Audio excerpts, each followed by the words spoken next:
GTV era omusiramu yenna Seka Ajati namwe bya omwange maswanga ate tugobeera wano ku GTV okola kyamanyo njakwandizayo mu program wadde nyuvu Julius ngagenda maswanga atakutusako sports kyemanyi kati otegedde Arsenal yakubyani anembere fanako bwetu nebikirengera tablet sonna byonna wano ku GTV kati munzikirize musawa enezisemba dakika zinezisembayo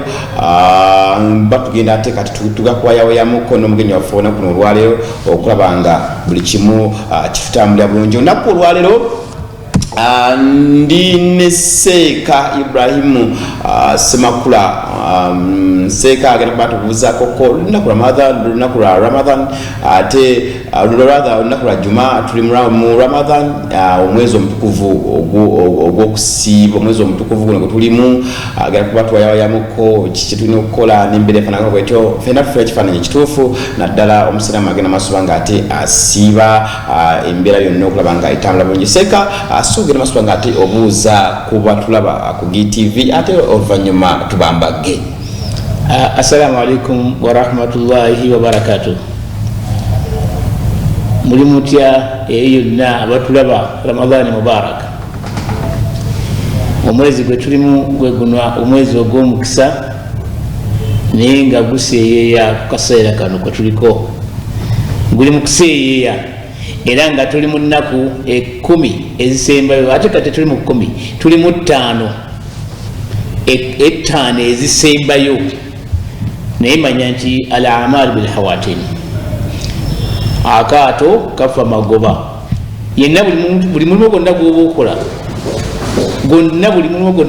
okola gutambula wano mu ntandikwa nga gutambula mu kubeera nti oteekateeka enkomerero yaago kati mu nkomerero yaago wegufiira era kati wetuli buli muntu amanye ekigenda mu maaso ennaku zino nzito nnyo era omubaka Musallama yazoogerako nzito nnyo mu nteekateeka yaazo nzito nnyo mu kubeera nti omuntu yeeteekateeka nzito nnyo mu kubeera nti obulamu bwo kati ku ssaawa zino otandise obujajinga olabe bwogenda okutambula nga Allah naweddeko naye muzina ennaku 10 ennaku 5 zetulinga ezisembayo kati zetulimu mulimu ebyobugagga bingi nnyo nnaku nsava nnyo gwatulaba era tuwulirize yonna gy'oli zino ennaku nsava nnyo ezeetagisa okubeera nti omuntu oteekerateekeramu zirina bingi byeziraga era buli muntu yenna ateekateeka obulamu obulungi kati yamaze okulaba bwagenda okutambula mu nnaku zino ezijja nga omwezi guweddeko naye kati ku ssaawa zino al amal bil hawatini bw'oba omaze okusiga ng'osiga by'osize okukungula kuno kwe kubeera ensonga enkulu ennyo mu mulimu guno gw'oba okoze bwe kuba kuzaala abaana mu kubazaala wano entandikwa yaabwe era mu nkomerero y'abaana abo nga bamaze okubeera nti bakuze be bakutuumisa ekyo kyoli awo era awo wali ensonga esatu nti omuntu bw'ofuna ebintu bino bisatu oba ofunye future planning obulamu bw'okubeera nti bugenda kutambula nga buli bulungi n'ofuna omwana omulungi agenda okukusabira n'oba nga wateekateeka sadaka tulijariya n'obeera nga wasomesa ebyo byebikutambuza mu nkomerero eyo okubeera nti otambula bulungi al amal bil hawatini omulimu gwonna emmaliriza yagwo y'ensonga enkulu kati zino ennaku 10 oba katugamba 5 tezikyali 10 kubanga zisigadde 5 nsava mpitirivu nnyo mulimu ennaku ez'ensuusuuba ebizibu bikujjudde bikwetimbye ogenda oyogera wano na wali kyobaddeko naye kati wali wasirika nga wakuulinga kati omwezi guno bwe kubanga guzze gukukuulingisa n'obeera ng'okuulinze naye ate mu kaseera kano akaliwo kano akasigaddeyo kano osobola okuganyulwamu n'ojjanjaba famire yonna abaana n'abazzukulu Yes. Abaana n'abazzukulu bayinza okuganyulwa mu nnaku zino zonna. Mulimu ebikolebwamu, waliwo obuseera buno njagala tubutegeere. Waliwo akaseera koyinza okukoleramu naddala mu nnaku zino ezonna ezisigaddeyo 5. Akaseera akasooka ke kaseera akawano mu kusiibulukuka. Ako kaseera kakulu nnyo. Osobola okukyusa obulamu bwo n'obwa famire yo obwensi n'enkomerero n'oba bulungi abadde ali awo nga school fees zagaana, ogenda oyogera wano ku kkubo ate omukyala yagaana, ogenda wano oyogera buli gwosanga bw'oyogera naye omwami yagaana, buli obeera nga alina ayagala okumuzza ngadduka nga yeeyongerayo. Wano kano ke kaseera. Ate abaana bayinza okuba nga abaana nga ebya ibada babivaako. Nobeera n'omwana n'omugaa nti Saala n'agaana, n'omunnyonnyola Saala n'agaana, oba omwana ayinza okuba wazzaka nti wazzaka n'agaana, kola omulimu omulungi n'agaana, n'abeera nga ekyalo ng'okukibeerako abantu bakaaba bukaaba. Kano akaseera kakubeera nti omuntu otunuulira akabanga akaako wakati w'okusibuka n'okusibuka n'okusiiba, akabanga ako osobola okujjanjaba embeera yayo. Awo obudde buba buzibye, naye ate ne wana akawungeezi ng'omaze okwebakako, waliwo mu kaseera k'okulya ddaako ako nako kakozese. Naddala ebiseera ebyekiro tubitunuulire nnyo, kubanga Lailatul Qadr era mwejjira mu kaseera ak'ekiro okuva ku magaribi okujja okutuuka wano ku subuhi, enjuba ku subi wano okuvaayo kw'enjuba oba okutakuwa obudde. Awo waliwo akaseera ako, ng'akaseera ako osobola okujjanjabirawo famire yo n'ewangaala ng'eri bulungi. Yali Zakariya bwe yali yatambula n'agenda mu kulambula omwana wa mwannyina,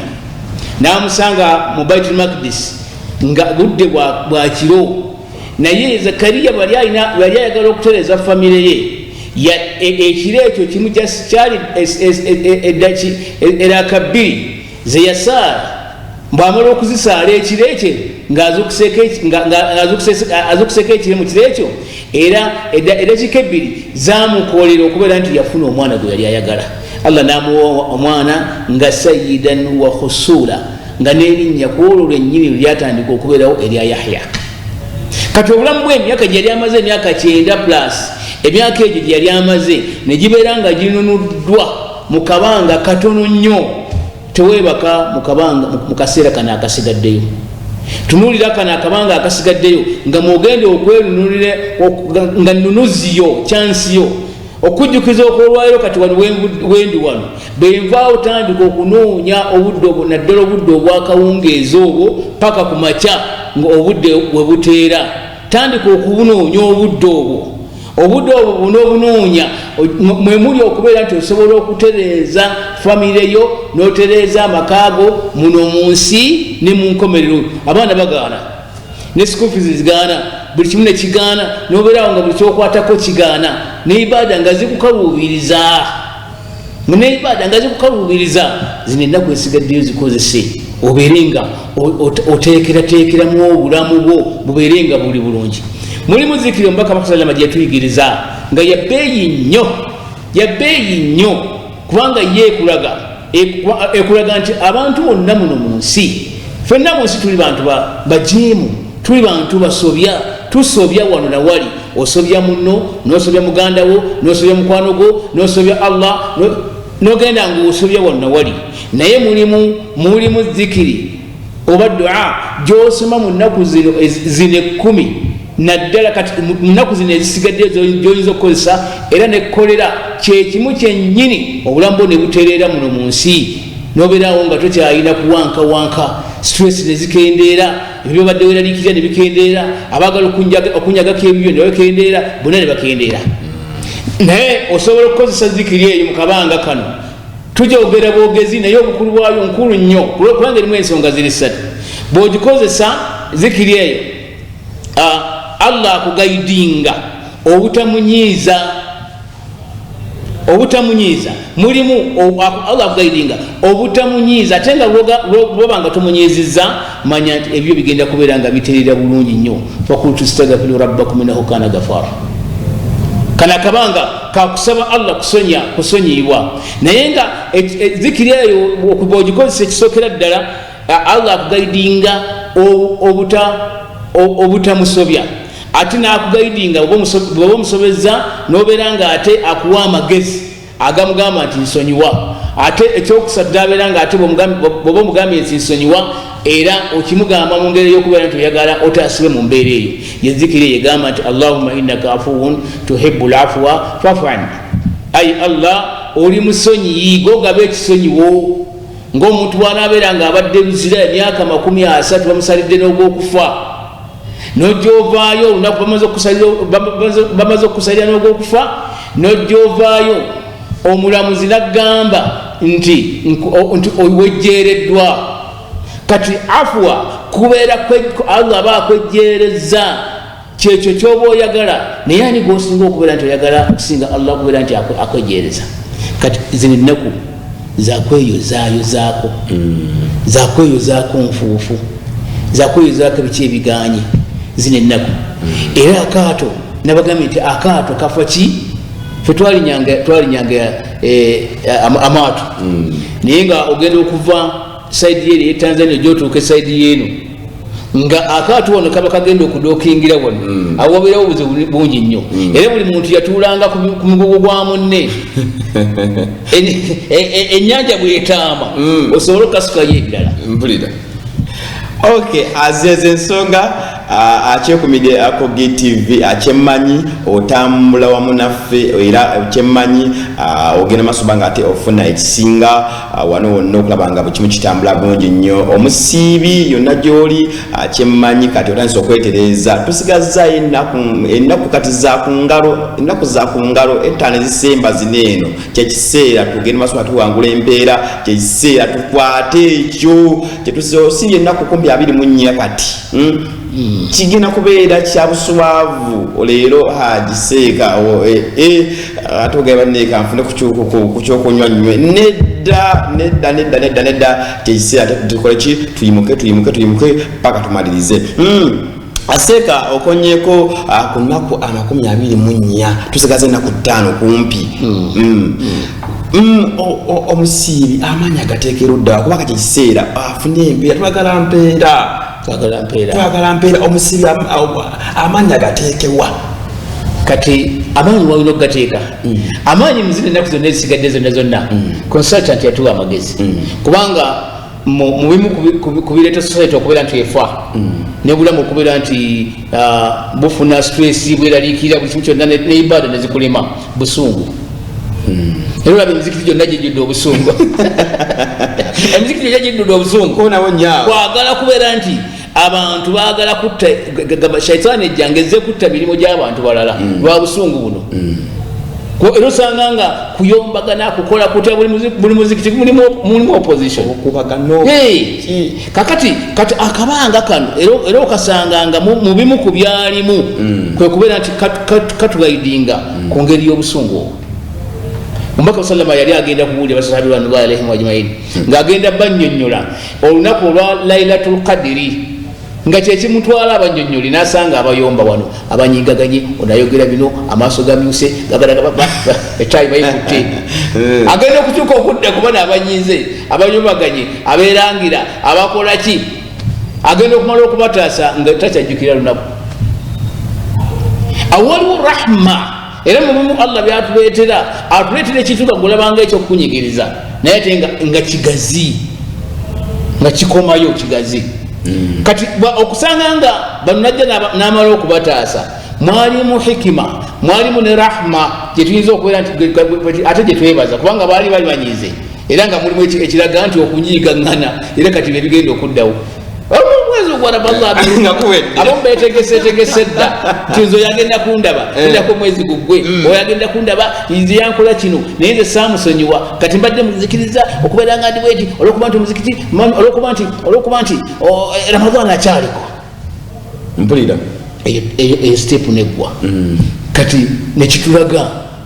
omwezi ogwa Ramadani ennaku zino ezisembayo zonna za bbeeyi mbaka yali azitwagaliza kubanga akaato kafa ki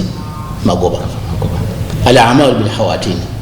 Omulimu gwonna guli ku nkomerero yagwo eri gye gubalibwa. Kati abantu ku nkomerero y'omulimu buli batera nnyo okubeera nti baggwamu amaanyi. Kati kana akaseera ka kusaala osobola n'okukoleramu n'okusomeramu n'okuhatimisa Qur'ani kati neggwaako. Era akabanga katoyinza kuhatimisa Qur'ani neggwaako n'osaba Allah kyoyagala ne kibeera nga tekiyiseewo. Kana akabanga kakusabiramu Allah kwetereeza bulamu bwo nakutereeza bulamu bwa famire yo n'obulamu bwa society yonna. Muyinza okuba nga mulina kiyaye kiri ku kyalo naye nga kibalemeddeko kibba wano kitawali kikola ki ate abasinga obungi baga nti mukikwate mukisibe. Okusiba nga si solution. Ng'olina kukiteeka mu dduwa Allah n'akitereeza kati kana akabanga kakutereeza kyalo. Niyo mpaka agenda okutuuka basahaba ridwanullahi alaihim ajmain nga baga nti olunaku mbadde nzija nalondo babuulire olwa Lailatul Qadri nga ibada gyokoleramu esinga emyaka egiri mu 80 plus nga egisinga bw'oba osaddakidde mu lunaku olwo oba oyogedde bulungi oba okoze naye nga just kiro tekuliko misana naye kiro kati mu ngeri y'okutusiimisa n'okutwagazisa tubeere nga tuteekateeka future yaffe mukabanga nga kawerako n'okutula ne Allah kubanga bulwotudde ne Allah oganyulwamu mu ngeri y'okubeera nti Allah atuteekateeka mu bulamu mu mbeera efaanagana bwetyo nga ayagala tutambule bulungi. Kyaba tugamba nti ekiro kino mukinoonyeze mu 10 eryensuusuuba. 10 erisembayo ate najja n'alijjulula n'agamba nti ate munoonyeze mu nnaku zino ez'ensuusuuba. Kati ng'akutegeeza nti 10 kyekisookerawo ddala kubanga oyinza okwerabira oli muntu oyinza okubeera kino oli muntu notamanya nti olwaliro lwo olw'ensuusuuba. Era kati bangi nyoza nobabuuza nti bangi pasente ginene oyinza ogibuuza nti owaayi olwaleero tubuzaayo ennaku mmeka nga tebamanyi. Kakati kyabagamba ntitega omutego nga gubuna. Eyo yenkola y'abannabbi. Nabiyullahi Musa bwe yali asaba Allah okubeera obulamu obulungi Allah yamuwa obulamu obulungi emirundi yamuwa security n'amuwa omukyala n'amuwasa n'amuwa abaana n'amuwa obutuuze naye nga jasi yakozesa kigambo kimu rabbi lima anzalta alayya min khairin fakir. Nzize wano wenzize ndi mwavu wakubeera nti facilitation sirina. Allah n'amuwa omukyala n'amuwa omulimu n'amuwa abaana n'amuwa obutuuze security ebintu bitaano nga byonna naye nga kigambo bugambo. Kati wano mpaka yagambye akuwadde amagezi agambye nti mu nkola yonna ng'oyagala kutereeza bulamu bwo obwensi n'enkomerero Ramadani ono mulimu ennaku 10 zonna zikozese. Kati oyinza okusanga abantu abasinga obungi ng'ali mu family naye ng'asobola okugulira package family. Buli muntu n'abeera ng'afuna sukaali afuna omunyo afuna naye teyabigula nga Ramadani atuuse. Ate ne ku Eid wano era tabiguze wabula ayagala bw'abatuukamu bano abaavu ate abeere nga bw'amaanyi azimba lwabadde munkubira essimu ebintu nalibadde mbikolako okuziika nze emmotoka weeri nemutankubira ssimu oyinza otya okuwasa nga toŋŋambye abibeerako. Naye nga ekintu ekyokwetuma kati mu mwezi ogwa Ramadani kikulu nnyo. Tewagula package mu kuyingira mu mwezi ogwa Ramadani ate oguze package mu mwezi ng'abantu bayingira mu Eid ne munaku zino 10 katusigazaayo 5. Kwata mu nsawo atulaba kwata mu nsawo genda mu banko gy'esente ogulira abantu obwetaavu bwabwe abasooka mu famire yo lisaili wal mahrum bebakuvunaanizibwako. Ate n'abamu batuuka ne mukubeera nti muzadde nga teyagula kapakagi konna ng'omwezi gutandika. Ate n'omwezi kati we gutuuse ne guggwako nga taguze kapakagi konna kagenda w'abakadde be wabula abuuza. Ate abamu badde n'okuddira n'adda mukyala we maama we n'amugja ku taata we n'ayawukanya amaka nekimutwalira okubeera tajja kusobola kutwala eri wa taata we ka package olwokuba nti alina obujja bujja kati olwokuba nti aba alina obujja alema okutwalayo eri oba baba bujja alema okutwalayo eri kubanga taata we yawasa kati ate ono maama we namujja namuleeta eno mu kibuga nayawula amaka ga taata we kati era mwezi guno ogwa ramadani nga guggwako kwatibwa ku nsonyi istahi kwatibwa ensonyi atulaba omanye nti omwezi ogwa ramadani allah okuguleeta muno mu nsi n'aguteekako mu myezi 12 n'aguteekawo nga guli omwezi gumu kutukwasisa nsonyi era mwezi ekikwasisa ensonyi golowooza buli kimu kyonna ekibi kubanga la haya tewali nsonyi okujjako la yati bikhair alhayau yati bikhair alhaya ensonyi zijja yati bikhair zijja nabirungi byerere era baka salama ruya sanga musajja ng'atambula naye nga yali atambula nasanga ono ng'asekerera munnawe kati ng'oyina ensonyi nnyingi mbaka namuga nti muleke ensonyi kyabugagga okay ensonyi kyabugagga bane tugeze twetereze twabe nga tufuna embeera seeka akonye ku nsonga y'obusungu ensonga y'obujja y'obutayamba y'okwesalamu obukuubagano so embeera eyo tugitereze mu mwezi guno omutukuvu ogwa Ramadan ate tufune embeera mu bujjuvu eyo empeera gye twaga tufune tujja kugifuna nga tweterezeza naddala emitima kubanga seeka akonyeku n'agamba nti emitima gino kubanyiza tuyinza baka tuli wano ninga muno tomulowooza kirungi so omutima gutereeze ate empeera yo gifune ng'ejjudde oleme okuva mu kisiibo oveemu bwotyo nga tulina ddala kinakimu kyokoze ki kyofunye mu kisiibo seeka twogere ku masigiti ekawempe masigidi ekawempe nuhyi lmauta wanaktubu ma qaddamu wa atharahu wa kulla shay'in ahsaynahu fi imamin mubin masjidi yekawempe tugizimba ate kana akabanga kakwerwanako buli muntu yenna buli kyonna kyoba waddeyo kigenda paka ku mpeera 7 wali okolezezaako katadoba akasubbawa kano bokateeka wano osobola okakolezaako emisubbawo emirala negiwera n'omutwalo kati eyo sampling ey'omuntu okubeera nti aguma bwabanga akoze emirimu nti allah asobola okusasula empeera 7 zino ennaku zino zikoze gubeeranga musubbawa ogugwenda gulanda kubanga 7 zisingawo